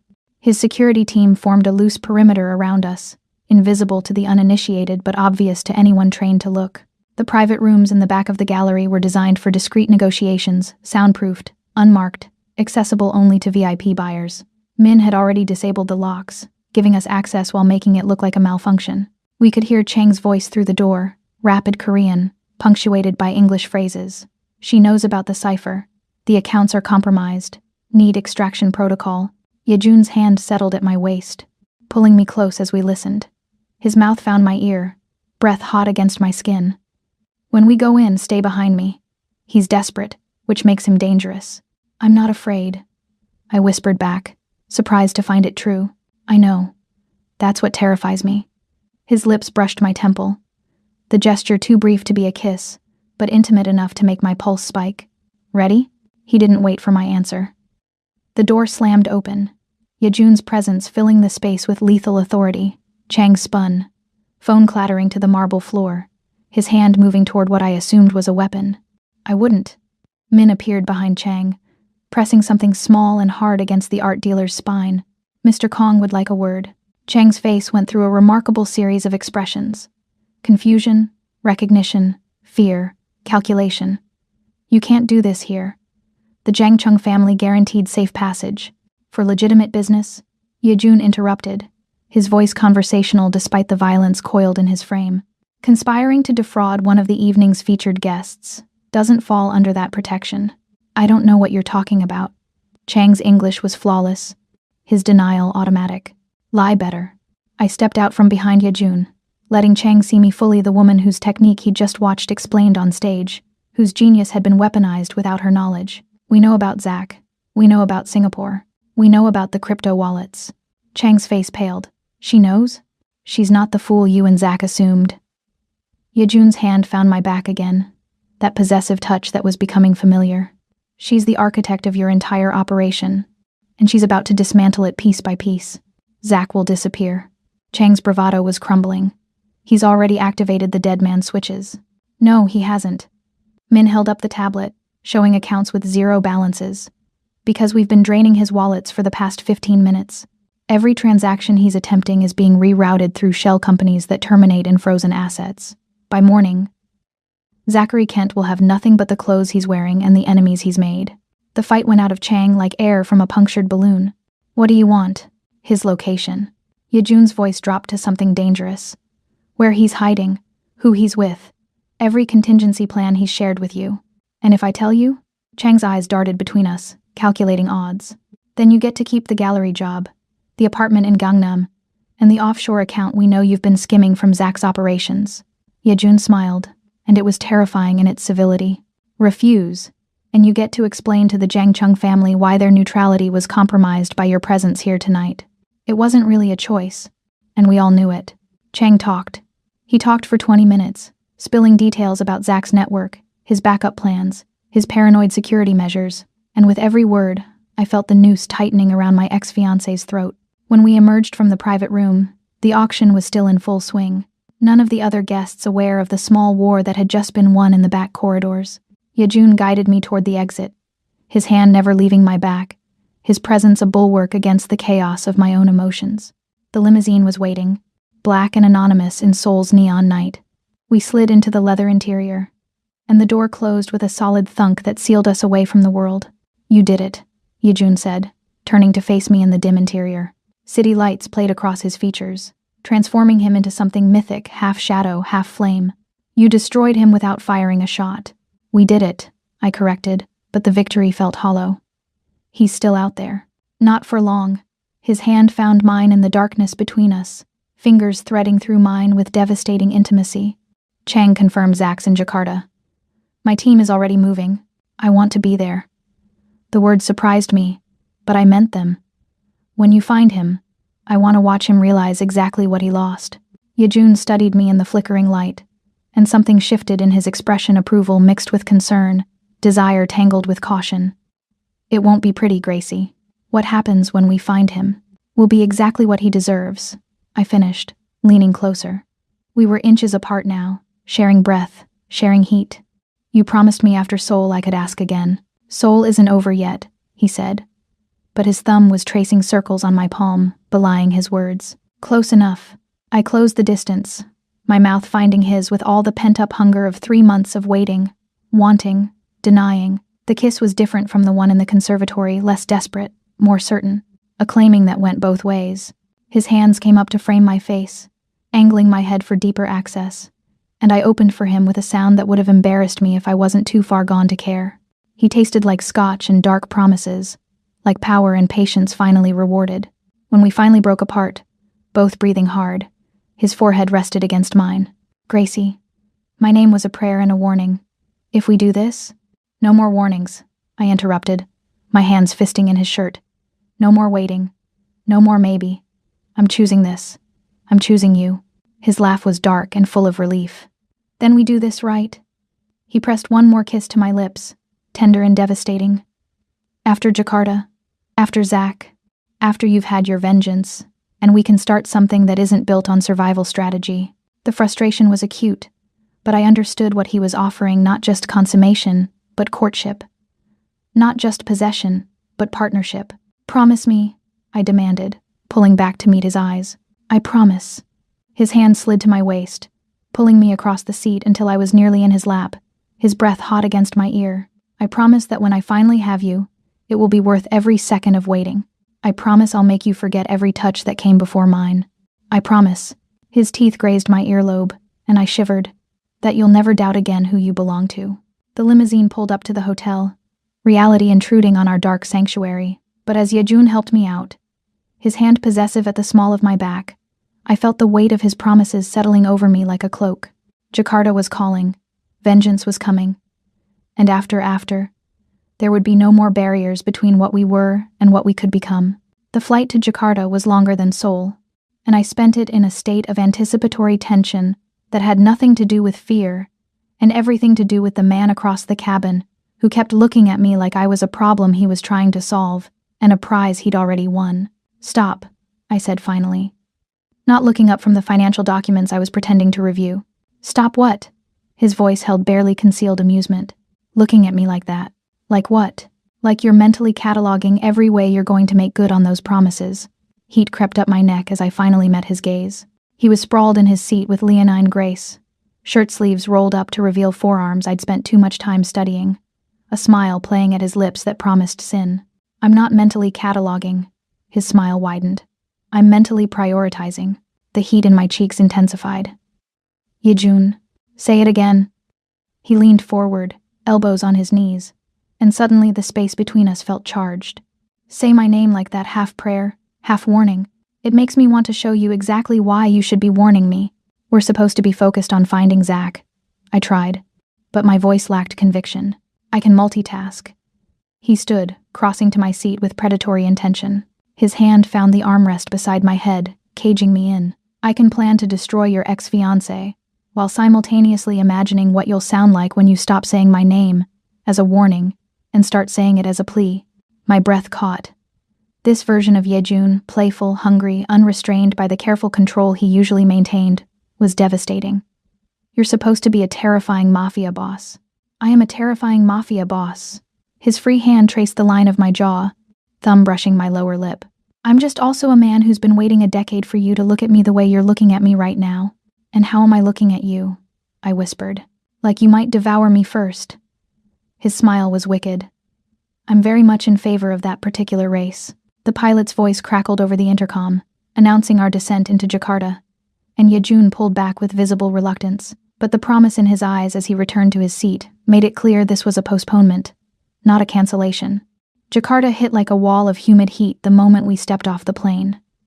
The private terminal offered some respite, but nothing could entirely escape the oppressive weight of tropical air and urban density. Yejun's local contact, an Indonesian woman named Sari with sharp eyes and sharper instincts, briefed us during the drive to the safe house. Zach's holed up in a residential complex in Kemang expat area. Easy to blend in, lots of Western faces. Sari navigated Jakarta's chaotic traffic with the ease of long practice. He's been moving money through local exchanges, trying to cash out what he thinks you haven't frozen yet. How long until he realizes it's all gone? I asked from the back seat, pressed against Yejun's side in the cramped sedan. He already knows. Sari's smile was vicious. His last transaction attempt was declined 4 hours ago. Since then, he's been making increasingly desperate phone calls. To who? Yejun's arm tightened around my shoulders, a protective gesture that had become reflexive. Everyone. His sister, his mother, old college roommates. Anyone who might wire him money for a plane ticket. Sari pulled into an underground garage beneath a nondescript apartment building. He's trapped, broke, and starting to panic. The safe house was utilitarian surveillance equipment, secure communications, enough weapons to stage a small coup. Min was already there, coordinating with local assets, his expression grim when he saw us enter. We have a problem, he said without preamble. The FBI picked him up an hour ago. The bottom dropped out of my stomach. What? Interpol red notice came through. Indonesian police grabbed him at a currency exchange in Menteng. Min pulled up footage on one of the monitors, grainy CCTV showing Zach in handcuffs, looking smaller and more pathetic than I remembered. They're holding him at the embassy pending extradition. Then we've lost him, I said, despair creeping into my voice. The moment he's back in U.S. custody. He's already made a deal, Min interrupted. Turned state's witness. He's claiming you and Yejun conspired to frame him, that you're the real masterminds behind the forgery ring. The rage was instant and consuming. He's doing it again, making me the villain while he plays victim. Not quite. Yejun's voice was deadly calm, the kind of calm that preceded violence. This time he's implicating both of us, which means he's desperate enough to believe the FBI will protect him from me. Will they? I turned to face him, needing to see his eyes. Not even a little bit. His smile was cold. But it doesn't matter. He won't make it to testimony. The promise in those words should have terrified me. Instead, I felt savage satisfaction. There's more, Min said reluctantly. Your sister is with him. The world tilted. What? She's been in Jakarta the whole time. The FBI is offering her immunity in exchange for corroboration of Zach's story. Min showed me another image, my sister, visibly pregnant now, standing beside federal agents. They think they have enough to indict you both. I stared at the image of the sister I'd once loved, now carrying the child of the man who'd tried to destroy me, and felt something fundamental break inside me, not heartbreak that required some remaining attachment. This was colder, cleaner, the final severing of a bond that had been fraying for years. I need to see them, I said, surprising myself with the steadiness of my voice. Gracie, Yejun started, concern evident. I need to see them, I repeated, meeting his eyes. I need to look them both in the face and watch them lie to federal agents about me. I need that closure. He studied me for a long moment, reading depths I wasn't sure I wanted exposed. Finally, he nodded. Then we arrange a deposition. You, Zach, your sister, federal prosecutors. Everything recorded, everything official. They'll destroy her, Min warned. Zach's lawyers are ruthless. Good, I said, and meant it. Let them try. The U.S. Embassy's conference room was designed to be intimidating, all polished wood and government seals, with cameras recording from multiple angles. I sat across from Zach for the first time since the cathedral, and the reality of him was almost laughable compared to the monster I'd built in my mind. He'd lost weight. His expensively tailored clothes hung wrong now, and there were shadows under his eyes that spoke of sleepless nights and mounting paranoia. When his gaze met mine, I saw fear flicker across his features before he masked it with bravado. Gracie. He tried for warmth, for the charm that had once worked on me. I'm so glad you're safe. When I heard Yejun had taken you, save it. I cut him off, my voice arctic. We're not doing this. We're not pretending you're concerned for my welfare. The federal prosecutor, a severe woman named Claire, leaned forward. Miss Leonard, we have testimony from Mr. Kent that you were the primary forger in his operation, that you deliberately created fake provenance documents and sold them to unsuspecting collectors. Do you? I pulled out my tablet, queuing up files I'd spent weeks preparing. Because I have something better than testimony. I have proof. For the next hour, I systematically dismantled Zach's narrative. I presented the technical analysis of the paintings, showing how the restoration techniques used were beyond Zach's skill level and knowledge base. I provided emails where Zach had specifically requested I use certain cleaning methods without explaining why. I showed financial records proving every major purchase of art supplies coincided with Zach receiving a new piece to authenticate. But the killing blow was the chemistry. The pigments used in the forgeries contain a synthetic binding medium that wasn't commercially available until 2019, I explained, pulling up spectroscopic analysis. Zach's operation claims these pieces were created between 2016 and 2018. Either the forger was a time traveler, or someone is lying about the timeline. This could have been faked, Claire argued, but her conviction was wavering. By who? The same woman who supposedly couldn't tell a real Caravaggio from a follower's work? I leaned forward, letting them see the steel that 3 months with Yejun had forged. You can't have it both ways. Either I'm a genius forger who somehow forgot basic chronology, or I'm exactly what I claimed to be an art historian who was weaponized by a con artist. Zach's lawyer whispered urgently in his ear. I watched my ex-fiancé's face cycle through desperation, anger, and finally, calculation. What about the life insurance policy? Zach blurted out, his lawyer's hand on his arm too late to stop him. Explain that, Gracie. Explain why you took out a $10 million policy on yourself and named my company as beneficiary. The room went silent. Claire's eyes sharpened with interest. I didn't, I said calmly, having anticipated this move. You did. Using a forged signature and stolen biometric data from the conservation lab where I worked. I pulled up another document. Here's the signature analysis, comparing the insurance application to known samples of my handwriting. The pressure patterns are wrong. The letter formation is inconsistent. And most damningly, I zoomed in on the signature line. The date stamp shows it was signed while I was giving a lecture at Columbia, a lecture with over 200 witnesses and security camera footage. Zach's face went gray. His lawyer stood abruptly. We need a recess. You need a new client, I corrected, gathering my materials. Because this one just committed perjury. Chen held up a hand. Miss Leonard, please sit. We're not done. Actually, we are. Yejun's voice came from the doorway. He'd been observing from the adjacent room, and now he entered with the casual authority of someone who owned the space simply by occupying it. My wife has cooperated fully with your investigation. She's provided documentation that exonerates her and implicates Mr. Kent in multiple felonies. Unless you're prepared to charge her with something specific, this deposition is over. Mr. Kong, Claire started. Dr. Kong, Yejun corrected smoothly. I have a doctorate in art history from Seoul National University. I'd appreciate the proper title. He moved to stand behind my chair, his hand settling on my shoulder in a gesture that was both possessive and protective. Now, are we done here? Chen looked between us, clearly frustrated but lacking ammunition. For now, but don't leave Jakarta. Wouldn't dream of it, I said sweetly, standing. I'm rather enjoying watching justice catch up to people who underestimated me. We were almost to the door when my sister's voice stopped me. Gracie, wait. I turned slowly. She stood in the doorway of an adjacent conference room, one hand on her swollen belly, her face a study in false remorse. I'm sorry, she said, and she almost sounded like she meant it. I never meant for things to go this far. Zach said you wouldn't be hurt, that you'd just be inconvenienced. Inconvenienced. The word tasted like acid. You helped frame me for fraud. You slept with my fiancé. You're carrying his child. And you call that an inconvenience? I love him, she said, as if that explained everything. You never really did. You loved your art more. I wanted something that was mine, not the scraps you left behind. The psychology of it was almost fascinating in its selfishness. She'd rewritten our entire history to justify her betrayal, turned my dedication to my career into neglect of her, transformed her conscious choices into inevitable consequences of my failures. You're right, I said, and watched surprise flicker across her face. I didn't love him. I loved the idea of him, the partnership, the respect for my work, the future we were building, but I never loved him the way you apparently do. I stepped closer, close enough to see the fear in her eyes. So you can have him. You can have the broke, desperate, soon-to-be incarcerated father of your child. You can have the man who was willing to have me killed for insurance money. You can have all of it. Gracie, I'm done.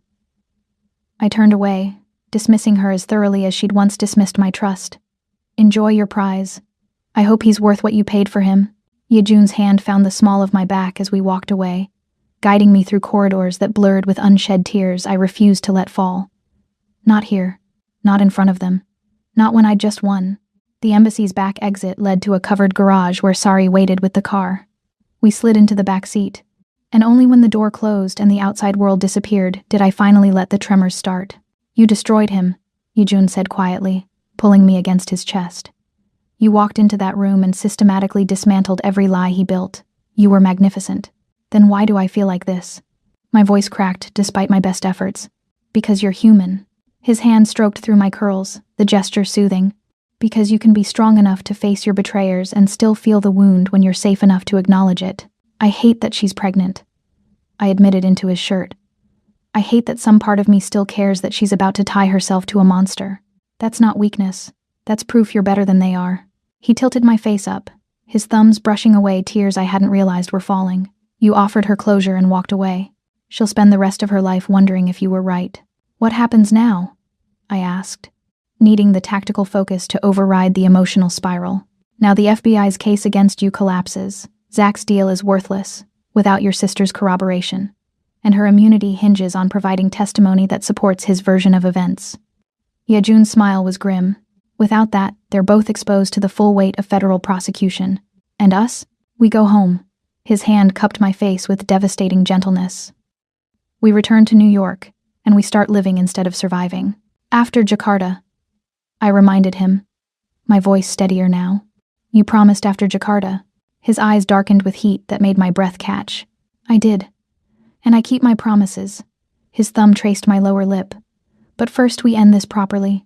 We make sure Zach understands exactly what he lost and what it's going to cost him.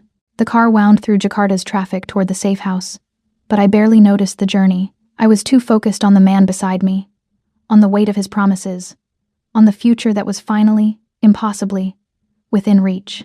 Jakarta might not be over yet, but Seoul's promise was getting closer with every mile. We returned to New York on a red-eye that felt more like a victory parade than a retreat. Nearly 12 weeks had passed since the wedding time measured not in days, but in threats survived. The FBI had released me from their investigation not officially, but with the kind of quiet withdrawal that suggested they knew they'd been played. Zach remained in custody, his deal worthless, his future measured in decades rather than years. My sister had vanished into witness protection, pregnant and tied to a sinking ship. I should have felt triumphant. Instead, I felt unmoored, as if the rage that had sustained me for 3 months had burned away and left me hollow. You're thinking too loud again, Yejun murmured from the seat beside me. We had the first-class cabin to ourselves, his security team maintaining a discreet perimeter several rows back. I'm thinking at an appropriate volume, I countered, but there was no heat in it. You're wondering what comes next.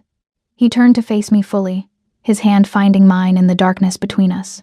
Now that the war is over, you're wondering if we were only held together by mutual enemies. The accuracy of his observation stole my breath. Mind reader. Student. His thumb traced patterns on my palm that made concentration difficult.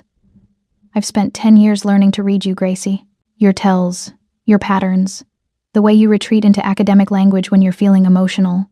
I started to protest, but he raised an eyebrow, and I heard myself. Fine, maybe I do that. The answer is no. His other hand came up to cup my face, turning me to meet his gaze. We weren't held together by Zach.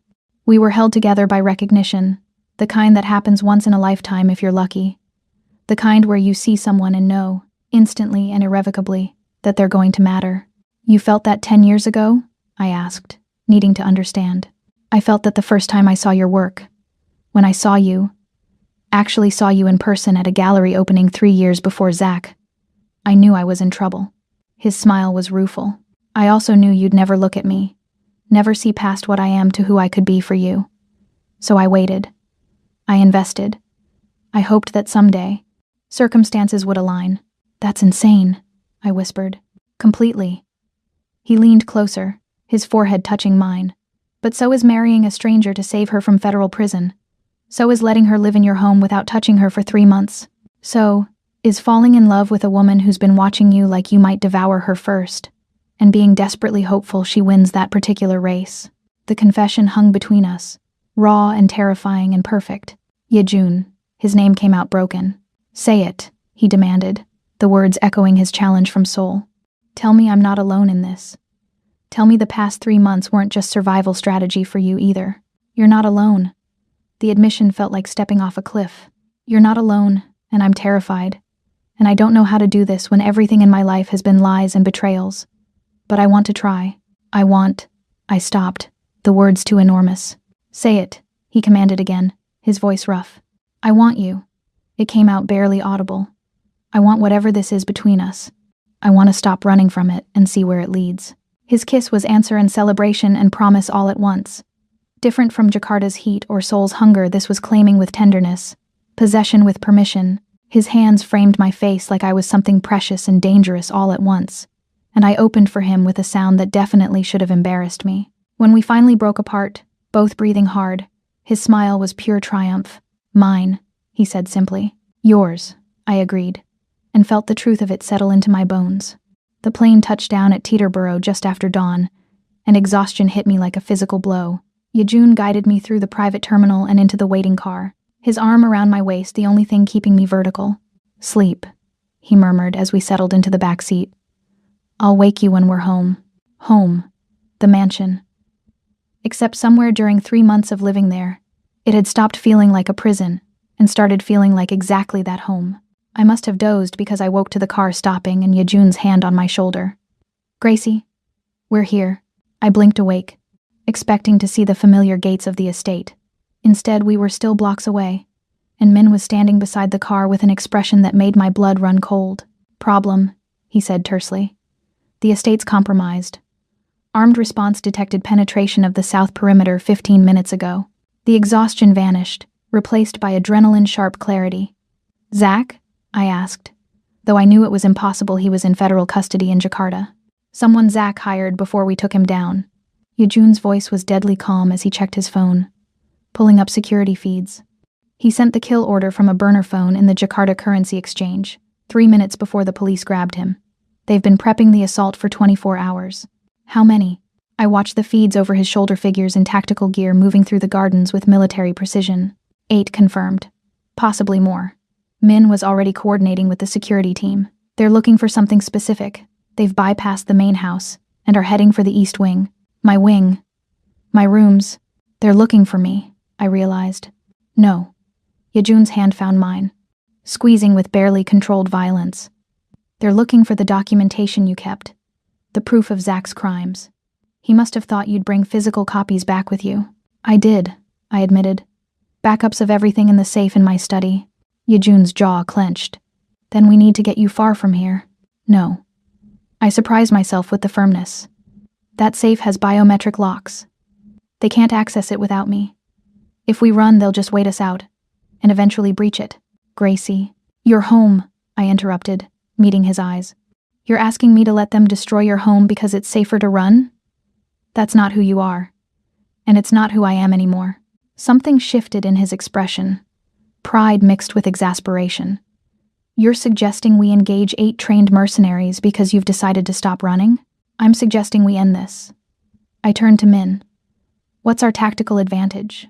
Min looked between us, clearly torn between professional protocol and respect for my agency. Yejun gave him a slight nod. We know the estate better than they do, Min said. And we have remote access to all security systems, locks, lights, climate controls. An idea crystallized, wild and dangerous, and exactly the kind of plan Yejun would appreciate. The East Wing Gallery. It's climate controlled for the art, right? Independent HVAC system? Yes, Yejun said slowly, seeing where I was going. And the windows are reinforced to protect against UV damage and potential theft? I was thinking out loud now, puzzle pieces clicking into place. Bulletproof glass, seismically resistant frames. Min's expression shifted to something like approval. You want to trap them? I want to use the house itself as a weapon. I met Yejun's gaze. You taught me to understand my value, to wield my strengths instead of hiding them. My strength is knowing how to protect art. Those mercenaries are just another threat to preservation. Yejun's laugh was dark and full of pride. You're suggesting we use museum-grade security systems as a tactical advantage. I'm suggesting we show them what happens when they threaten things you've protected for a decade. I pulled up the estate blueprints on my phone, the ones I'd studied during weeks of insomnia. Can we access the gallery's environmental controls remotely? Yes, but... Min stopped as understanding dawned. You want to create a hypoxic environment. Museums use oxygen deprivation to control pests and preserve organic materials, I explained, warming to the plan. Lower the oxygen content in that wing below 15%. Museum-grade preservation systems disrupt barometric zones. Standard rebreathers don't compensate fast enough. And they'll have less than 2 minutes before they're unconscious. That's insane, Yejun said. That's strategic. I met his eyes. And it's non-lethal. They'll wake up with headaches and zip ties, not body bags. You've been spending too much time with me. But he was already coordinating with his security team, deploying them to secure the perimeter while we prepared the trap. We approached the estate on foot, using service entrances and blind spots in the security camera network that the mercenaries wouldn't know existed. The pre-dawn darkness was our ally, along with our intimate knowledge of every shadow and sightline. If this goes wrong, Yejun started as we positioned ourselves in the control room adjacent to the gallery. It won't. I pulled up the climate system interface, my hands steady despite the fear singing through my veins. Trust me, I do. His hand covered mine on the keyboard. That's what terrifies me. The mercenaries reached the East Wing gallery exactly as predicted, their tactical lights cutting through the darkness. 8 figures, professionally equipped, moving with the kind of coordination that spoke of military training. Now, I whispered, initiating the lockdown protocol. The gallery's reinforced doors slammed shut with hydraulic certainty. The windows, already bulletproof, engaged their secondary security measures, effectively sealing the space. And deep within the mansion's infrastructure, the HVAC system began flooding the gallery with nitrogen-enriched air, systematically displacing oxygen. The mercenaries realized their mistake within seconds. Weapons trained on doors that wouldn't budge. Attempts to breach the windows resulting in fractured wrists as the reinforced glass held. Increasingly desperate radio chatter as they understood they were trapped. 2 minutes, Min said, watching his tablet. Oxygen saturation at 14% and falling. I forced myself to watch the feeds as the mercenaries began to succumb, first confusion, then panic, then the inevitable loss of consciousness as their bodies were starved of oxygen. It wasn't pretty. It wasn't painless. But it was justice of a kind. That's 7. Yejun counted as figures slumped to the gallery floor. Where's the 8th? The answer came in the form of shattering glass, not from the gallery but from the conservatory where I'd worked for months. A figure in tactical gear, separated from his team, had found an alternate route. Gracie, get down! Yejun moved with lethal grace, positioning himself between me and the threat, his weapon appearing in his hand with practiced ease. But the mercenary wasn't aiming for me. His weapon tracked toward the control panel, toward the system I'd just used to incapacitate his team. I acted without thinking. My hand slammed down on the emergency override, and every magnetic lock in the mansion disengaged simultaneously, including the one on the gallery door. The mercenary's eyes widened as he realized what I'd done. I'd freed his unconscious teammates, but I'd also activated every alarm and brought every security measure online. The mansion itself became a hunting ground, and we knew it far better than he did. Yejun moved. One moment he was beside me. The next he'd closed the distance to the mercenary with inhuman speed. The fight was brief and brutal, professionally trained soldier versus man who'd spent a lifetime surviving in a world where weakness meant death. Yejun won. He secured the unconscious mercenary with practiced efficiency, then turned to find me standing in the doorway, gripping a bronze bust of Mars like a bludgeon, my breath coming in gasps. I had him, Yejun said, amusement flickering through the adrenaline. I know. I lowered the extinguisher with shaking hands. But I wasn't going to watch and do nothing. His expression softened. He crossed to me, taking the extinguisher and setting it aside before pulling me into his arms. You trapped 7 trained killers with museum preservation technology. I think you've done enough. I buried my face in his chest, feeling the rapid beat of his heart gradually slow to match mine. Around us, the mansion's security team was moving in to secure the unconscious mercenaries. Min was coordinating with local police, explaining the home invasion in terms that would satisfy legal requirements while obscuring certain details about who exactly lived here. Is it over? I asked against Yejun's shirt. Is it finally over? The immediate threat? Yes. His hand stroked through my curls, the gesture grounding. But Gracie, this life, my life, it's not going to be simple. There will always be threats, always be people who see you as leverage against me. I know. I pulled back to meet his eyes. I'm not asking for simple. I'm asking if this particular nightmare is finished. Zach is in custody. His hired killers are neutralized. The federal case against you is dead. Yejun's hand cupped my face. This particular nightmare is over, and we can finally start building something that isn't founded on survival strategy. About that, I caught his hand, holding it against my cheek. You promised me after Jakarta, after Zach was finished, and I was free. Well, Zach is finished, and I'm free, so I'm asking. His eyes darkened with the kind of heat that made my knees weak. Asking what, exactly? Show me. My voice was steady despite the way my pulse raced. Show me what it means to be yours. For a long moment, he just looked at me searching for doubt, for hesitation, for any sign I wasn't ready. When he found none, his smile was pure sin and promise. Come with me, he said, taking my hand and leading me through the mansion toward his wing. Dawn was breaking through the windows, painting everything in shades of gold and rose. We passed Min, who took one look at our joined hands and very diplomatically found somewhere else to be. Yejun's suite was exactly as I remembered from the one night I'd sought comfort there, spare, elegant, somehow both martial and intimate. But this time, I wasn't seeking comfort. I was seeking consummation of every promise we'd made in the shadows and the spaces between words. He closed the door behind us, and suddenly the air felt charged with possibility and anticipation. Last chance, he said, though his hands were already finding my waist. Last chance to change your mind. To say this is too fast. Too much. I've been waiting 3 months. I stepped into his space, my hands finding his chest, feeling his heart thunder beneath my palms. I'm done waiting. His control shattered like glass. His mouth found mine in a kiss that was nothing like the others. This was claiming, without restraint. Hunger finally unleashed. His hands mapped me with possessive thoroughness, learning every curve, every response, every place that made me gasp. Tell me to stop, he demanded against my throat, his teeth grazing the pulse point there. Tell me you don't want this, and I will. But Gracie. His hands tightened on my hips. If you don't stop me now, I won't be gentle. I won't be patient. I'm going to take what I've been promised and make sure you forget every touch that came before mine. Then stop talking, I said, finding his mouth again. And show me. The world narrowed to sensation, the rasp of fabric as clothes disappeared, the heat of skin meeting skin, the devastating intimacy of being seen and wanted and claimed. He kept his promise. He wasn't gentle. He wasn't patient. He was consuming and thorough and absolutely devastating in his focus. And when he finally made me his in truth, and not just name, when I shattered around him with his name on my lips and his hands anchoring me to reality, I understood why he'd made me wait. This wasn't just satisfaction. This was transformation, the final burning away of who I'd been and the claiming of who I'd become. After wrapped in silk sheets with dawn painting patterns across skin, he traced lazy patterns on my spine and asked, "Regrets?" Only that we didn't do this sooner, I admitted, turning to face him. The vulnerability in his expression caught me off guard, this dangerous man looking almost uncertain in the aftermath. I love you, he said simply. I've loved you since I read your name on a thesis 10 years ago. I've loved you through every minute of waiting, watching, wanting, and I'll love you through whatever comes next. The confession should have terrified me.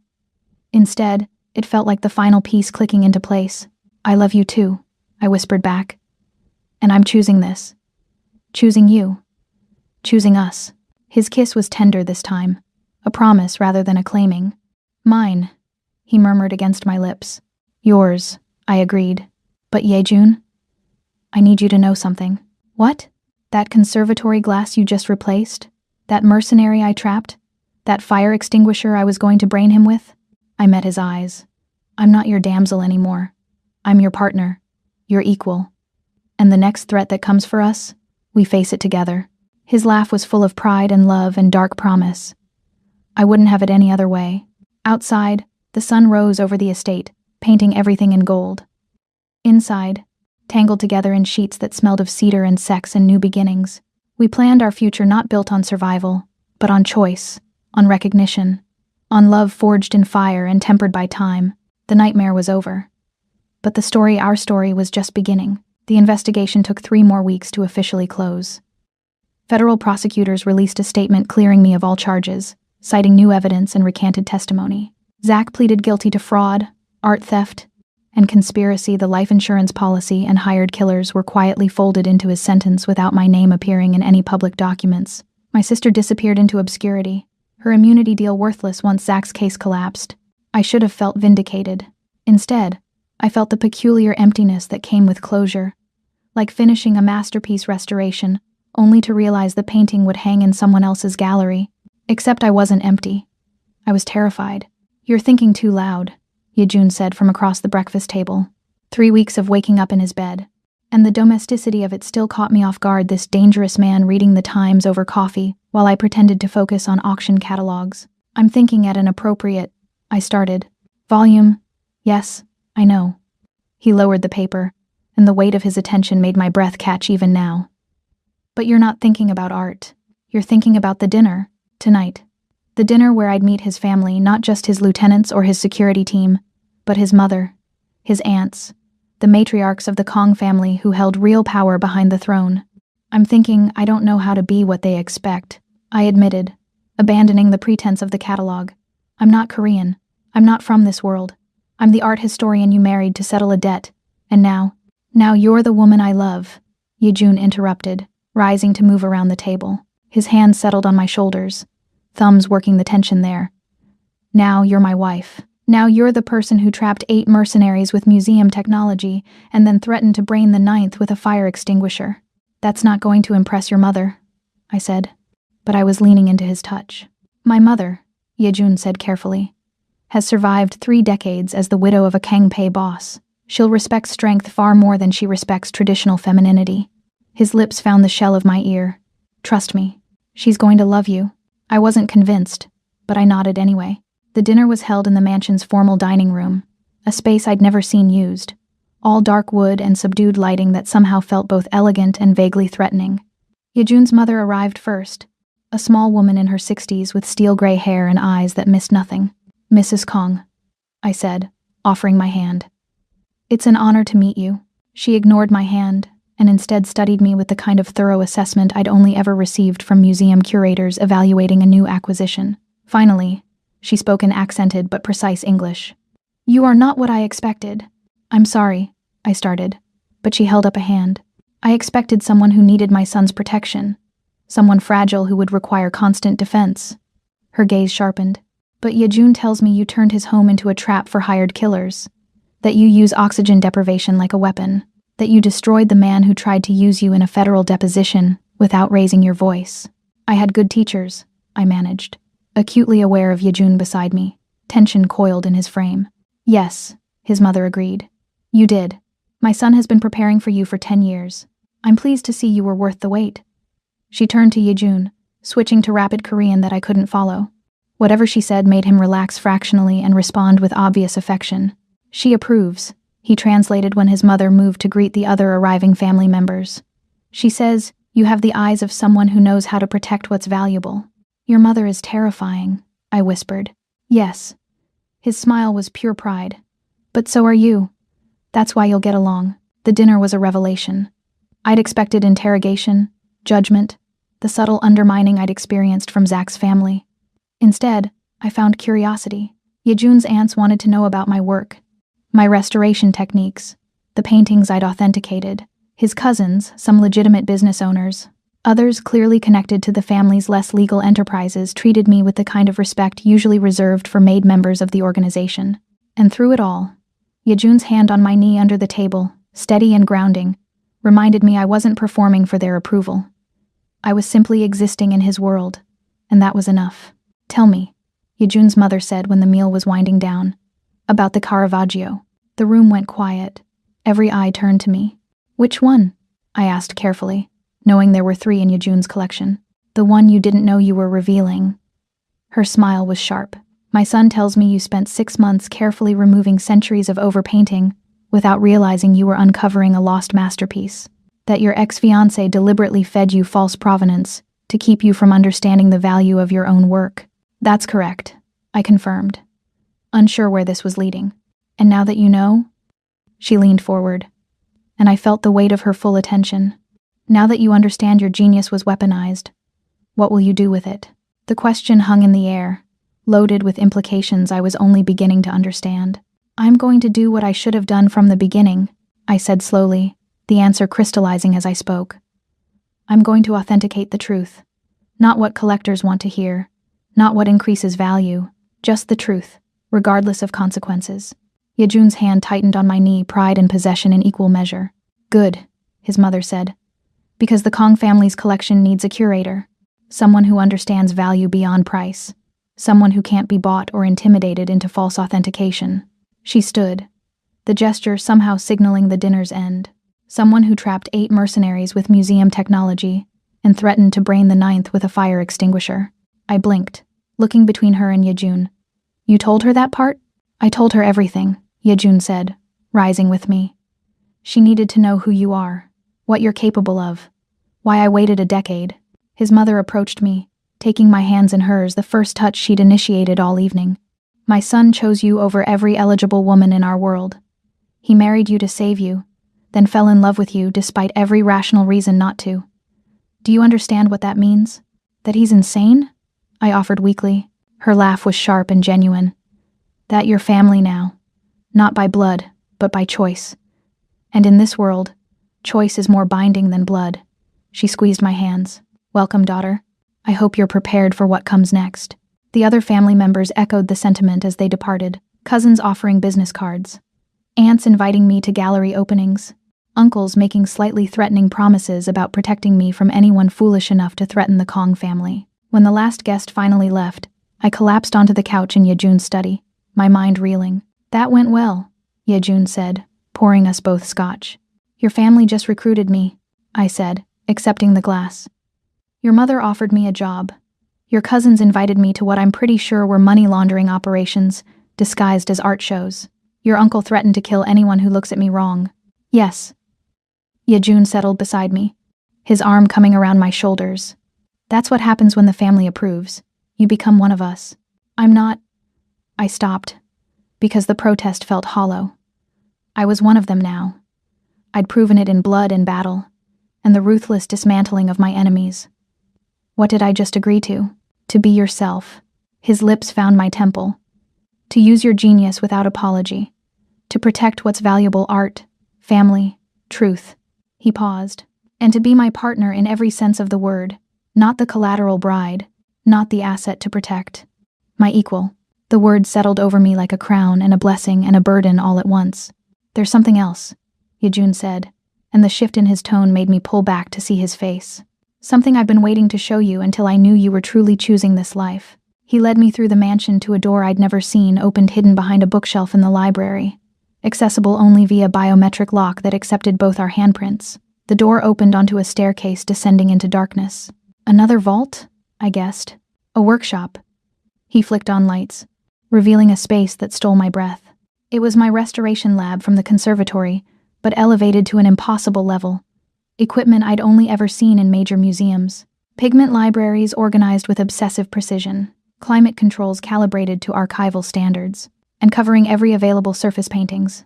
Dozens of them. Hundreds, perhaps. What is this? I moved through the space in a daze, recognizing pieces from art theft databases, from insurance claims, from the endless list of masterworks that had vanished over the decades. The Kong family's real collection, Yejun said quietly. The pieces we've recovered from black market sales, from criminals who didn't know what they had, from collectors who prioritized possession over preservation. He gestured to the nearest painting, a Dutch still life in desperate need of restoration. They're stolen, Gracie. All of them. And they need to go home. Understanding crashed over me. You want me to restore them, to document them, to return them. I want you to save them. He moved to stand beside me, his hand finding mine. My father built this collection through theft and violence. I've spent the last decade trying to undo that damage, buying pieces back, recovering what I can.